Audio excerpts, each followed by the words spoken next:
Hey guys, welcome back to the channel, and today I'm going to show you how to cancel a PayPal payment. Let's get straight into it. The first step is to log into your PayPal account. So just open the PayPal website on your computer, or you can just log into the mobile app on your mobile device, and then just log into your account using your login credentials. And then we'll move on to step 2, that's to find the payments that you want to cancel.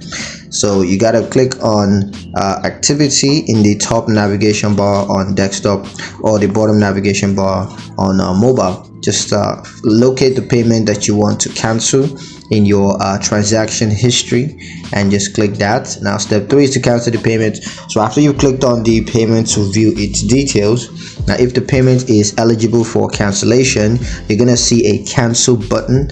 So you just gotta click that to cancel the payment. And yeah, that's pretty much it on how to cancel a PayPal payment. I hope you guys liked the video. If you found it useful enough, if you did, like the video, comment down below, let me know what you thought, share the video with your friends, and subscribe to the channel if you haven't done so already. And I will see you guys in the next one. Peace.